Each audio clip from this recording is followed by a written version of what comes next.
तो नमस्कार दोस्तों, स्वागत है आपका हमारे को नई वीडियो में। आज के वीडियो में हम लोग देखने वाले हैं बीए बीएससी बीकॉम की जो सेमेस्टर एग्जाम है, सेमेस्टर फर्स्ट, उसमें हिंदी माइनर है, उसके इंपॉर्टेंट क्वेश्चन विथ सॉल्यूशन। तो वीडियो को बिल्कुल भी स्किप मत करना, वीडियो कंप्लीट देखना। वीडियो पसंद आए तो लाइक कर देना, चैनल पे नए आए तो सब्सक्राइब कर देना। अब अपन यूनिट वाइज है वो क्वेश्चन देखते हुए चलते हैं। तो अपने पास जो फर्स्ट यूनिट है, यूनिट फर्स्ट का नाम अपने पास है, पेपर का नाम है अपने पास प्रयोजनमूलक हिंदी। और जो यूनिट फर्स्ट है, यूनिट फर्स्ट में अपने पास नाम है हिंदी के प्रयोजनमूलक भाषा रूप। इसके इंपोर्टेंट क्वेश्चन देखते हैं अपन। सबसे पहले मेरे पास है सामान्य भाषा और मातृभाषा में क्या अंतर है। तो फर्स्ट क्वेश्चन ये होने वाला आपके पास, सामान्य भाषा और मातृभाषा में क्या अंतर है। तो देखिए, जो फर्स्ट क्वेश्चन है उसका आंसर देखते हैं। सामान्य भाषा वह होती है जिसका प्रयोग सभी लोग आपसी संवाद में कर सकते हैं, जबकि मातृभाषा वह होती है जो व्यक्ति जन्म के बाद सबसे पहले अपने परिवार से सीखता है। नेक्स्ट क्वेश्चन, अंतर्राष्ट्रीय भाषा की विशेषताएं बताइए। तो अंतर्राष्ट्रीय भाषा वह होती है जिसका प्रयोग विभिन्न देशों के लोग आपसी संवाद के लिए करते हैं। इसकी विशेषताएं हैं सार्वभौमिकता, सरलता और व्यापक उपयोग, जैसे अंग्रेजी। ओके। नेक्स्ट क्वेश्चन, प्रयोजनमूलक हिंदी की परिभाषा लिखिए। तो इंपोर्टेंट क्वेश्चन होने वाला आपके पास। प्रयोजनमूलक हिंदी वह भाषा रूप है जिसका प्रयोग विशेष उद्देश्यों जैसे प्रशासन, पत्रकारिता, तकनीकी लेखन और विधिक दस्तावेजों में किया जाता है। ओके। नेक्स्ट क्वेश्चन की बात करते हैं।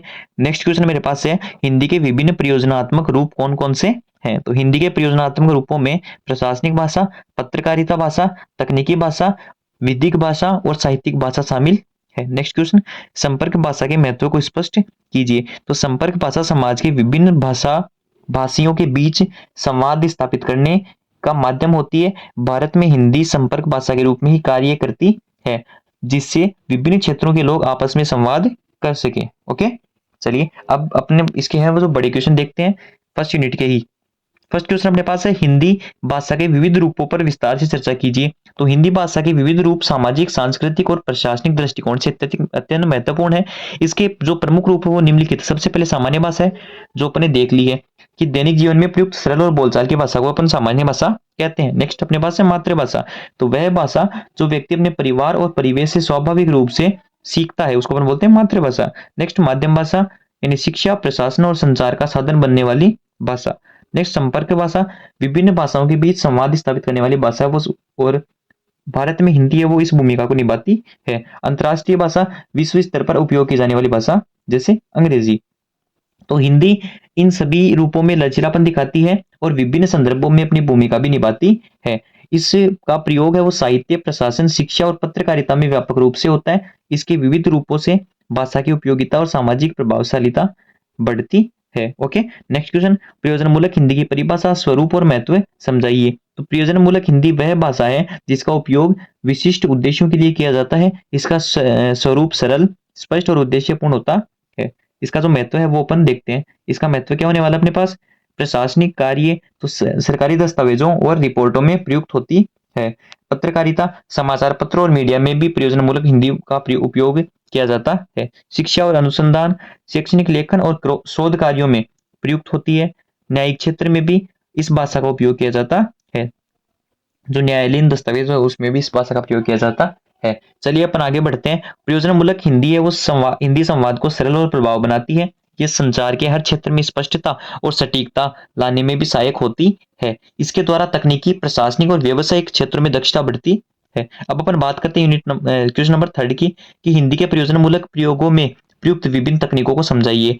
तो प्रयोजनमूलक हिंदी में कई तकनीकों का प्रयोग होता है ताकि भाषा है वो अधिक स्पष्ट और प्रभावशाली बन सके। सरल और स्पष्ट भाषा जिससे पाठक को समझने में कठिनाई न हो। आधिकारिक शैली, समाचार, सरकारी पत्राचार और कानूनी दस्तावेजों के लिए उपयुक्त होती है। तकनीकी शब्दावली का समावेश विज्ञान, तकनीक और चिकित्सा जैसे क्षेत्रों में भी सटीकता के लिए संक्षिप्तता और सटीकता, ताकि संदेश है वो स्पष्ट रूप से और कम शब्दों में पहुंच सके। सूचना का क्रमबद्ध प्रस्तुतिकरण, विषय वस्तु को व्यवस्थित रूप में प्रस्तुत करने के लिए। इन तकनीकों के माध्यम से प्रयोजनमूलक हिंदी प्रभावी और सटीक बनती है, जो विभिन्न क्षेत्रों में कार्यशीलता को बढ़ावा देती है।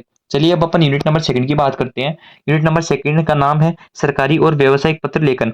फर्स्ट क्वेश्चन क्या होने वाला है, सरकारी पत्र की विशेषताएं समझाइए।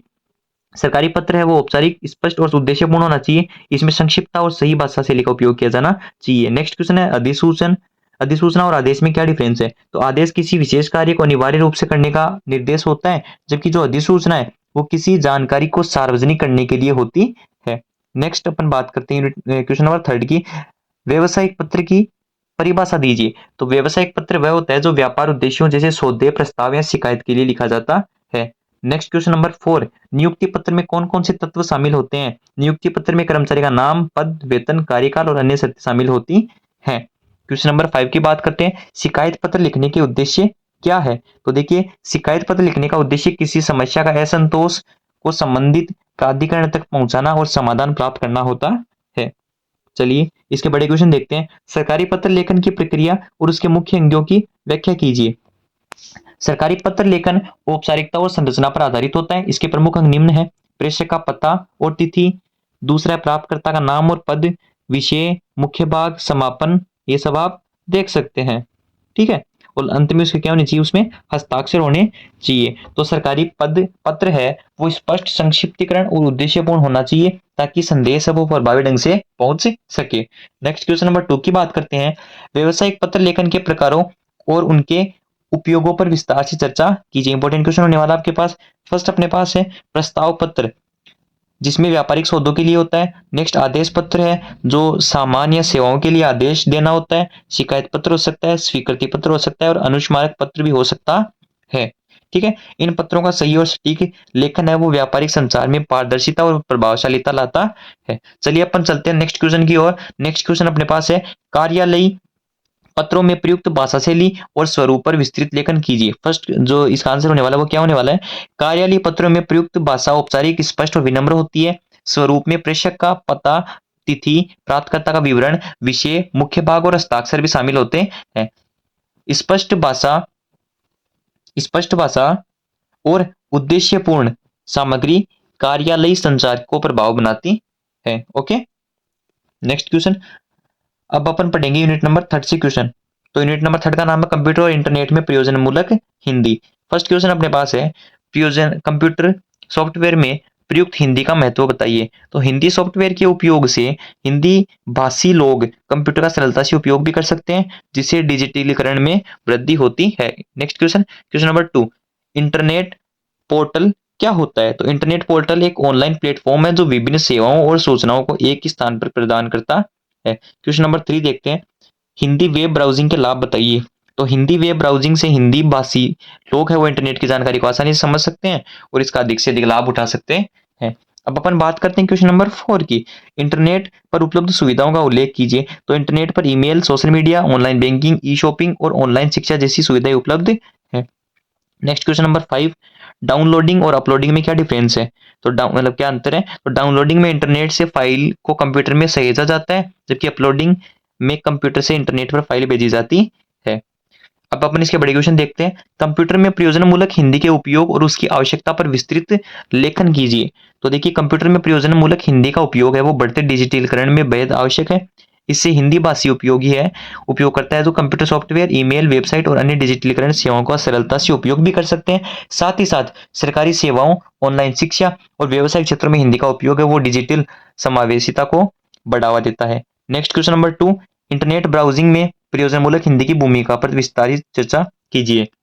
तो देखिए, इंटरनेट ब्राउजिंग में प्रयोजनमूलक हिंदी का उपयोग हिंदी भाषी समुदाय को वैश्विक सूचना तक पहुंचाने का अवसर देता है। साथ ही साथ सरकारी पोर्टल, शैक्षिक वेबसाइट और समाचार पोर्टल्स हिंदी में उपलब्ध होने से उपयोगकर्ता आसानी से जानकारी प्राप्त कर सकते हैं। क्वेश्चन नंबर 3 जो इस यूनिट का लास्ट क्वेश्चन होने वाला है कि हिंदी सॉफ्टवेयर पैकेजों का परिचय और उनके प्रयोग की विधि समझाइए। हिंदी सॉफ्टवेयर पैकेजों में MS word, InScript keyboard, Google input tools और यूनिकोड आधारित सॉफ्टवेयर शामिल है। इनका उपयोग हिंदी टाइपिंग, अनुवाद और दस्तावेज निर्माण में किया जाता है। ठीक है, अब अपन बात करते हैं यूनिट नंबर 4 की। यूनिट नंबर 4 का नाम क्या होने वाला है, अनुवाद और हिंदी की प्रयोजन मूलकता।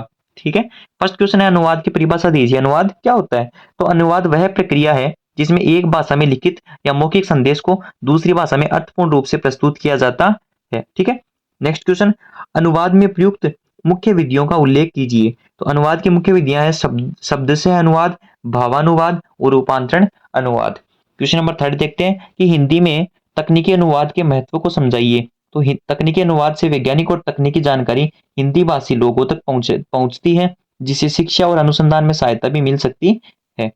नेक्स्ट क्वेश्चन नंबर 4, कानूनी दस्तावेजों के अनुवाद में कौन कौन सी सावधानियां रखनी चाहिए? तो कानूनी अनुवाद में शब्दों की सटीकता, वाक्य संरचना और विधिक शब्दावली का ध्यान रखना आवश्यक होता है। नेक्स्ट क्वेश्चन नंबर अपन 5 की बात करते हैं कि अनुवाद में प्रयोजन मूलकता का क्या स्थान है? अनुवाद में प्रयोजन मूलकता का क्या स्थान है? तो देखिए, प्रयोजन मूलकता अनुवाद को स्पष्ट, सटीक और उद्देश्यपूर्ण बनाती है, जिससे पाठक जो मूल संदर्भ है उसको सही प्रकार से समझ सके। ठीक है, अब हम बड़े वाले क्वेश्चन देखते हैं। जो भी विद्यार्थी अभी हमारे चैनल पे फर्स्ट टाइम विजिट किए हैं वो फटाफट से हमारे चैनल को सब्सक्राइब कर दें, ताकि आपको जो भी इंपॉर्टेंट क्वेश्चन है और जो भी जानकारी है वो आपको सबसे पहले हमारे चैनल पे मिल सके। ठीक है, और वीडियो को अंत तक देखने के लिए आप सबका धन्यवाद है। बाकी आप वीडियो को लाइक जरूर कर दें एक बार, है ना, ताकि हमारे को थोड़ा मोटिवेशन मिल सके आप सबके पेपर बनाने के लिए। अब अपन बड़े वाले क्वेश्चन देखते हैं। अनुवाद प्रक्रिया और उसमें प्रयोजन मूलकता की भूमिका पर विस्तार से लेखन कीजिए। अपने पास एक बड़ा क्वेश्चन होने वाला है, तो देखिए, अनुवाद एक जटिल प्रक्रिया है जिसमें स्रोत भाषा से लक्षित भाषा में अर्थ का स्पष्ट और सटीक रूपांतरण किया जाता है। प्रयोजन मूलकता अनुवाद में स्पष्टता और उद्देश्य की पूर्ति है वो सुनिश्चित करती है। अनुवाद एक चरण है, पाठ का विश्लेषण, प्रारंभिक अनुवाद, संशोधन और अंतिम प्रस्तुति। प्रयोजन मूलक अनुवाद में पाठक और संदर्भ का ध्यान रखा जाता है। चलिए अब अपन क्वेश्चन नंबर 2 की ओर बढ़ते हैं। क्वेश्चन नंबर 2 में अपने पास क्या है? हिंदी में तकनीकी और वैज्ञानिक अनुवाद की विशेषताओं पर चर्चा कीजिए। तकनीकी और वैज्ञानिक अनुवाद में सटीकता, स्पष्टता और विशिष्ट शब्दावली का प्रयोग अनिवार्य है। वैज्ञानिक सिद्धांतों, उपकरणों और प्रक्रियाओं का अनुवाद करते समय भाषाई शुद्धता और तकनीकी शब्दों की जानकारी भी होना भी आवश्यक होता है। चलिए अब अपन बढ़ते हैं नेक्स्ट क्वेश्चन, क्वेश्चन नंबर 3 की ओर। व्यावसायिक अनुवाद में प्रयोजन मूलक हिंदी का महत्व और इसके उपयोग की विधियां समझाइए। तो देखिए, व्यावसायिक अनुवाद में प्रयोजन मूलक हिंदी का प्रयोग व्यापारिक दस्तावेजों, अनुबंधों और विपणन सामग्रियों के अनुवाद में होता है। इसमें सटीकता, स्पष्टता और व्यावसायिक शब्दावली का ध्यान रखा जाता है, ताकि संदेश सही रूप से लक्षित पाठक तक पहुंचे। तो देखिए, आज की वीडियो में हम लोगों ने जो भी हिंदी के क्वेश्चन थे वो आप लोगों को बता दिए हैं, जो भी इंपोर्टेंट क्वेश्चन थे। तो हमें आशा है कि आपको जो वीडियो है वो अच्छा लगा होगा। अगर आपको वीडियो अच्छा लगे तो वीडियो को लाइक कर देना, चैनल पे फर्स्ट टाइम विजिट किया तो चैनल को सब्सक्राइब कर देना और एक अच्छा सा कमेंट जरूर कर देना। तब तक के लिए जय हिंद, जय भारत।